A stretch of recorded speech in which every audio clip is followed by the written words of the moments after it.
بسم اللہ الرحمن الرحیم۔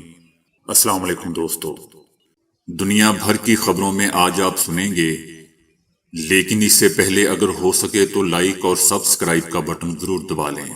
شکریہ۔ کینیڈا کے وزیر اعظم کا یوکرین جنگ کے بارے میں G20 کے کمزور بیان پر اظہار افسوس۔ امریکی دھمکی نظر انداز، شمالی کوریائی رہنما ہتھیاروں کی ڈیل کے لیے روس پہنچ گئے۔ صدر عارف علوی اور اسٹیبلشمنٹ کے درمیان میچ فکسڈ ہو گیا۔ سائفر کا باب ختم ہو چکا لیکن اس کے اثرات باقی۔ سعودی عرب کے ساتھ مل کر آسمانوں کو چھوئیں گے، نریندر مودی۔ بھارت سے ہارنا پاکستان کو مہنگا پڑ گیا، فائنل سے باہر۔ تو آئیے چلتے ہیں تفصیل کی جانب۔ امریکی ایوان نمائندگان کی خارجہ تعلقات کمیٹی کے سربراہ نے G20 کے اختتامی بیان پر رد عمل ظاہر کرتے ہوئے کہا ہے کہ یہ بیان یوکرین کے صدر کے منہ پر تماچے کی طرح ہے۔ G20 کے گزشتہ سال کے بیان نے سیکیورٹی معاہدوں اور جھٹکوں کے خاتمے کے بعد نیٹو میں شامل ہونے کے بارے میں یوکرین کو پر امید بنا دیا تھا، لیکن اس سال کا بیان اس چیز کی تائید نہیں کرتا۔ اس سے پہلے بھی امریکی صدر جو بائیڈن نے کہا تھا کہ G20 کے سربراہی اجلاس میں یوکرین کی صورتحال کے لیے ایک پرامن راہ حل تلاش کرنے کی ضرورت سے اتفاق کیا گیا ہے۔ نئی دہلی میں ہونے والے G20 کے اجلاس کے اختتامی بیان میں روس کا نام لیے بغیر یوکرین جنگ میں روس کے اقدامات پر اشارہ، تنقید اور یوکرین میں طاقت کے استعمال کی مذمت کی گئی۔ اس بیان میں جنگ یوکرین کی طرف اشارہ کرتے ہوئے کہا گیا کہ تمام ملکوں کو کسی بھی ملک کی عرضی سالمیت، حاکمیت یا سیاسی خود مختاری کے خلاف کسی بھی قسم کا اقدام یا طاقت کا استعمال کرنے سے گریز کرنا چاہیے۔ کینیڈا کے وزیر اعظم جسٹن ٹروڈو نے بھی یوکرین جنگ کے بارے میں G20 کے کمزور بیان پر افسوس کا اظہار کیا ہے۔ بیان ہماری توقع سے زیادہ نرم مرتب کر کے جاری کیا گیا، ایسا دوستو کینیڈا کے وزیر اعظم کا کہنا ہے۔ شمالی کوریائی رہنما امریکہ کی جانب سے دی گئی دھمکیوں کو نظر انداز کرتے ہوئے ہتھیاروں کی متوقع ڈیل کے لیے روس پہنچ گئے، جہاں ان کی روسی صدر پیوٹن سے ملاقات طے ہوئی۔ شمالی کوریا اور روس کے رہنماؤں کے درمیان اس اہم ملاقات میں ہتھیاروں کے معاہدے کی توقع ہے۔ دوستو یاد رہے کہ ایک روز پہلے ہی امریکہ کی جانب سے شمالی کوریا کو روس کو ہتھیار فروخت کرنے کے ممکنہ معاہدے کی صورت میں مزید پابندیاں عائد کرنے کی دھمکی دی گئی تھی۔ جو بائیڈن انتظامیہ کا کہنا ہے کہ یوکرین پر حملے میں ناکام روسی صدر پیوٹن شمالی کوریائی رہنما کم جونگ سے ہتھیاروں کی بھیک مانگ رہے ہیں۔ امریکہ روس کی یوکرین کے لیے فوجی مہم میں مدد کرنے والوں سے جواب طلب کرے گا۔ روس کو شمالی کوریا کی جانب سے ہتھیاروں کی فراہمی اقوام متحدہ کی سلامتی کونسل کی قراردادوں کی کھلی خلاف ورزی ہوگی۔ صدر عارف علوی نے اسٹیبلشمنٹ سے کہا کہ وہ ایک راہ ہموار کریں تاکہ وہ خوش اسلوبی سے عوام کا سامنا کر سکیں۔ صدر عارف علوی نے اسٹیبلشمنٹ کو یقین دلایا کہ وہ آفیشل سیکرٹ ایکٹ اور آرمی ایکٹ سے متعلق کسی بھی مہم جوئی سے گریز کریں گے۔ ڈاکٹر عارف علوی جلد عام انتخابات کی تاریخ کا دوستو اعلان کرنے جا رہے ہیں، کیونکہ ان کے اور اسٹیبلشمنٹ کے درمیان ڈیل طے پا گئی ہے۔ Army chief general Asim Munir اور انٹر سروسز انٹیلی جنس کے director general lieutenant general Nadeem Anjum نے صدر عارف علوی سے ملاقات کی اور صدر اور اسٹیبلشمنٹ کے درمیان ڈیل طے پا گئی، جس کے مطابق صدر Arif Alvi official secret act اور آرمی ایکٹ کے حوالے سے کسی قسم کے تحفظات کا اظہار نہیں کریں گے۔ جب صدر عارف علوی انتخابات کی تاریخ کا اعلان کریں گے تو الیکشن کمیشن آف پاکستان اس اقدام کو چیلنج کرتے ہوئے عدالت میں درخواست دائر کرے گا کہ صدر کو انتخابات کی تاریخ کا اعلان کرنے کا کوئی حق حاصل نہیں ہے۔ کیس کی سماعت سپریم کورٹ میں ہوگی اور نامزد چیف جسٹس قاضی فائز عیسیٰ پہلے ہی کہہ چکے ہیں کہ جب تک supreme court practice and procedure bill case کا فیصلہ نہیں ہو جاتا، اس طرح کے کیس کی سماعت نہیں ہو سکتی۔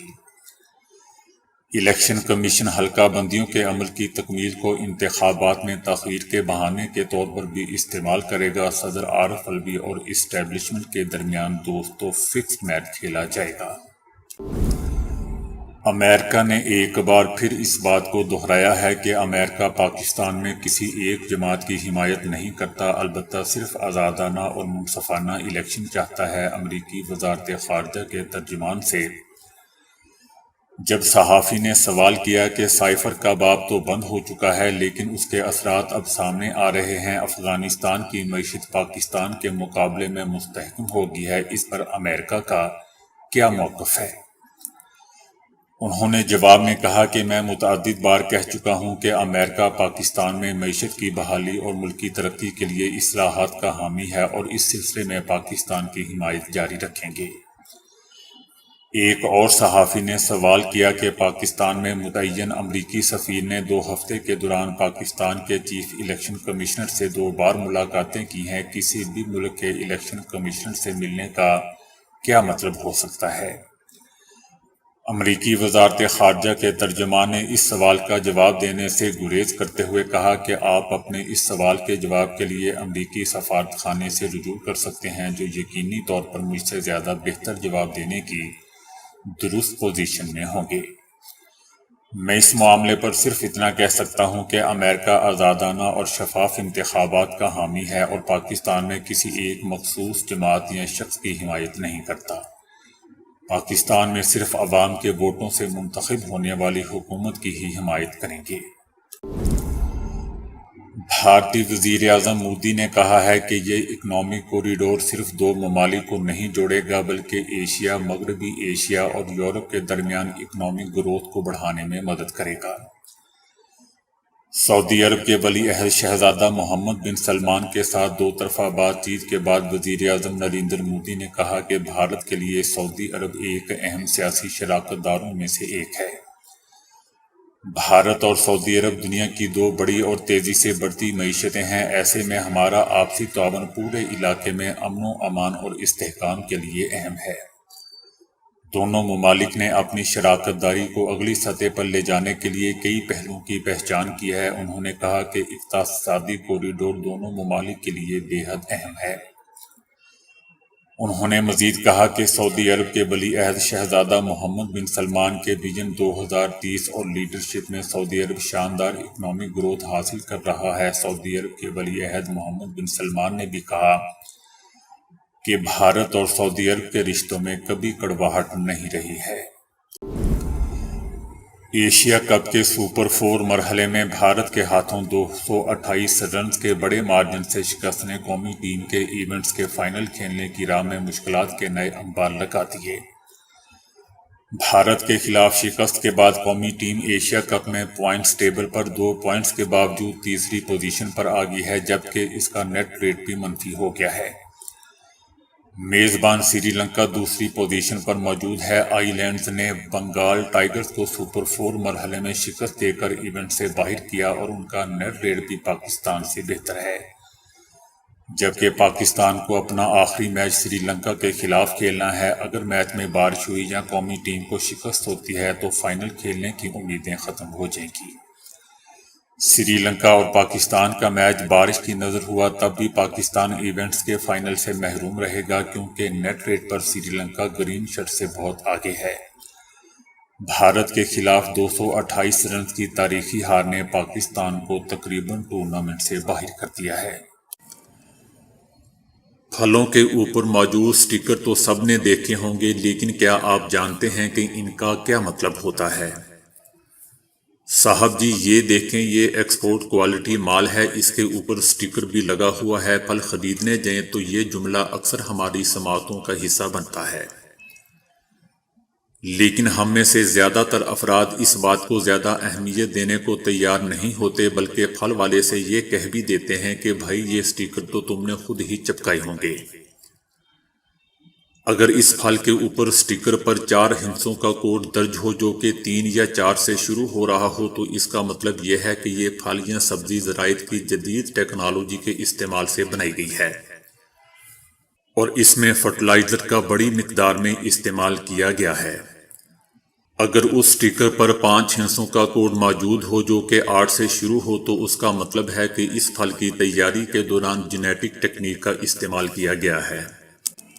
عام طور پر خربوزے، کیلے اور پپیتے اس ٹیکنیک سے تیار کیے جاتے ہیں۔ اگر کسی پھل کے اوپر ایسا سٹیکر لگا ہو جس کے اوپر 5 ہندسوں کا کوڈ 9 سے شروع ہو رہا ہو تو اس کا مطلب یہ ہوتا ہے کہ یہ پھل آرگینک فوڈ ہے اور اس کی تیاری میں زراعت کے قدیم طریقے کو استعمال کیا گیا ہے اور اس کی تیاری میں کسی قسم کی کیمیائی کھاد استعمال نہیں کی گئی۔ اور اگر کسی پھل کے اوپر موجود سٹیکر پر کسی قسم کا نام درج نہ ہو تو اس کا مطلب یہ ہے کہ یہ ایکسپورٹ کوالٹی نہیں ہے اور اس کے اوپر موجود سٹیکر پھل فروش نے گھر سے چھپوا کر لگایا ہے اور اس پھل کا ایکسپورٹ سے کوئی تعلق نہیں ہوتا۔ انسان کو اللہ تعالیٰ نے اس دنیا میں صرف عبادت کے لیے تو پیدا نہیں کیا کیونکہ عبادت کرنے کے لیے فرشتوں کی کمی نہ تھی، بلکہ اس کے ساتھ ساتھ اللہ تعالیٰ نے انسان کے دل کو محبت کے جذبے سے بھی روشناس کروایا۔ یہ محبت غیر مشروط ہوتی ہے اور رنگ و نسل کی پابندی سے آزاد ہوتی ہے۔ ایسی ہی محبت اللہ تعالیٰ نے لاہور کے مضافات کے رہائشی غلام حسین کے دل میں بھی ڈال دی۔ ان کی گزشتہ 40 سال سے یہ روٹین ہے کہ وہ ہوٹلوں سے بچا ہوا کھانا جمع کرتے ہیں اور اس کے بعد اس کھانے میں دیسی گھی اور چینی شامل کر کے اس کی چوری بنا لیتے ہیں۔ انتہائی محبت کے ساتھ ان بے زبانوں کو چوری کھلانے کے حوالے سے غلام حسین کا یہ کہنا ہے کہ وہ اس عمل سے حضور صلی اللہ علیہ وآلہ وسلم کے اس حکم کی تکمیل کرتے ہیں کہ جانوروں کو دانہ ڈالا کرو، یہ ثواب کا باعث ہوتے ہیں۔ غلام حسین صاحب کا اس حوالے سے یہ بھی کہنا تھا کہ وہ ہر روز یہ عمل فجر کے بعد شروع کرتے ہیں اور 2 گھنٹوں میں مکمل کر لیتے ہیں۔ ان کا اس حوالے سے یہ بھی کہنا ہے کہ فجر کے وقت ان کو یہ محسوس ہوتا ہے کہ ان کو جگایا جا رہا ہے کہ وہ اٹھ کر بے زبانوں میں لنگر تقسیم کریں جو کہ ان کے منتظر ہوتے ہیں۔ غلام حسین کے روزانہ کھانا دینے کے سبب ارد گرد کے جانور ان سے اتنے مانوس ہو چکے ہیں کہ جیسے ہی غلام حسین گھر سے نکلتے ہیں ارد گرد کے گلیوں کے جانور ان کے ساتھ ساتھ چلتے ہیں، اور جب وہ مسجد میں داخل ہو جاتے ہیں تو باہر کھڑے ہو کر ان کی واپسی کا انتظار کرتے ہیں۔ غلام حسین بھی ان جانوروں سے ایسی ہی محبت کرتے ہیں اور جب کبھی انہیں ہوٹل سے وہ ان کے لیے گھر میں ہی پراٹھا بنا کر اس کی چوری بنا لیتے ہیں اور ان جانوروں کو کھلاتے ہیں۔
تو دوستو ابھی کے لیے اتنا ہی۔ ویڈیو کو لائک اور شیئر کرنے کا بہت بہت شکریہ۔